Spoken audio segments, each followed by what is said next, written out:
सो hey guys, welcome two माय new blog में आप सभी का स्वागत है। तो गाइस, आज हम आपको अपने ब्लॉग में फेनांग मंदिर दिखाएंगे। थोड़ा थोड़ा फेनांग मंदिर जितना भी हमसे दिखाया जाएगा। और उसी के नीचे में एजेंटी मंदिर है, पहले वहाँ जाते हैं, फिर उसके ऊपर में फेरीनाग देवता का मंदिर है, फिर वहाँ जाते हैं। हम दोनों जगह का थोड़ा थोड़ा सीन आज के इस ब्लॉग में दिखाएंगे, तो बने रहिएगा। सो हे गाइस, ये देखिए छोटा सा गाँव रास्ते में पड़ने वाला रजौली नामक गांव। तो अब हमको मिलते हैं सीधा कमेरी देवी में।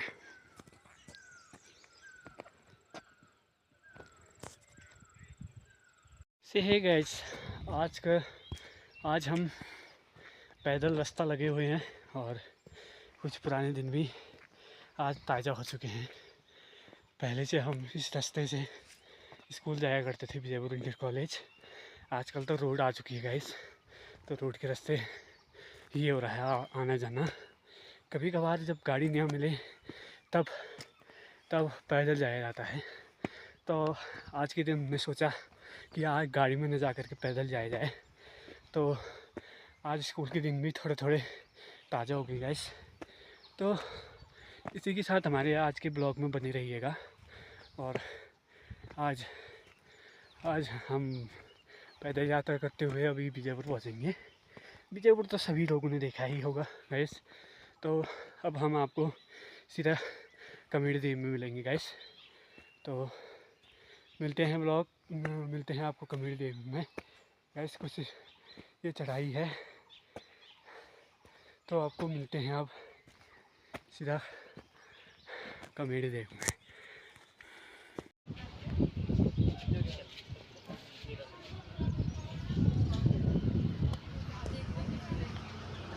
ये गैस हम पहुंच चुके हैं कमेरी देवी में। और ये रहा कमेरी देवी, ये रहा मुल्ला कमेरी यहाँ पे, और ये रहा तल्ला कमेरी।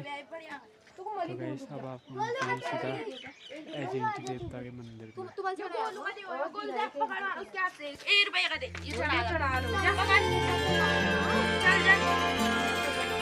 श्री गणेशाय नमः। पुष्पदन्त उवाच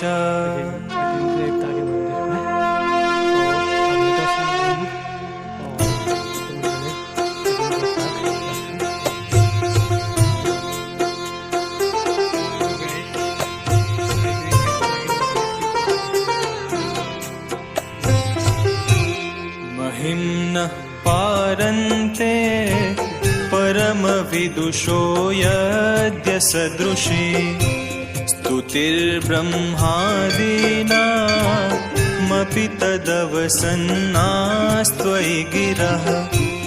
अथावाच्यः सर्वा स्वमतिपरिणामावधिगृह्णन् ममाप्येष स्तोत्रे हरनिरपवादः परिकरः। अतीतः पन्थानं तव च महिमा वाङ्मनसयोः। अतद्व्यावृत्यायं चकितमभिधत्ते श्रुतिरपि। सकस्य स्तोतव्या कतिविधगुणः कस्य विषयः। पदे त्वर्वाचीने पतति न मनः कस्य न वचः। मधुस्फीता वाचः परमममृतं निर्मितवतः। तव ब्रह्मन् किं वाक् अपि सुरगुरोर्विस्मयपदम्।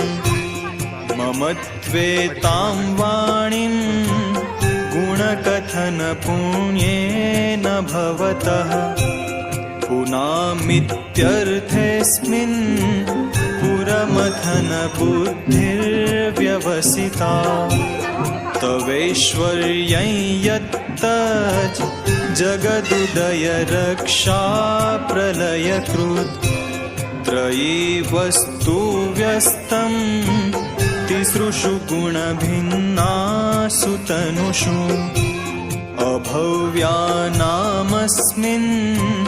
वरदरमणीयामरमणिम् विहन्तुं व्याक्रोशिं विदधत इहैके जडधियः किमिह किं काय स खलु किमुपायस्त्रिभुवनम् किमाधारो धाता सृजति किमुपादान इति च अतर्क्यैश्वर्ये त्वयि यनवसरदुस्थो हतधियः कुतर्कोऽयं कांश्चिन् मुखरयति मोहाय जगतः अजन्मानो लोका किमवयववन्तोऽपि जगताम् अधिष्ठातारं किं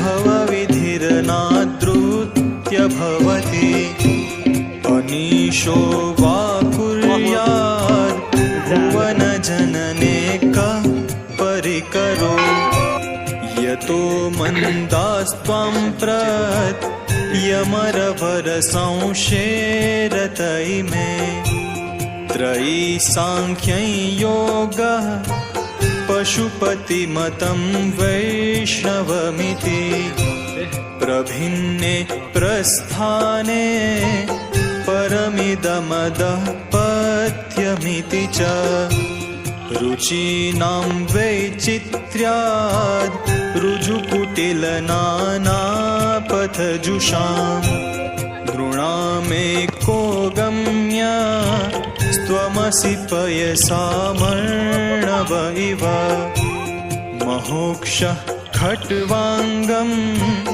परशुरजिनं भस्मफणिनः कपालं च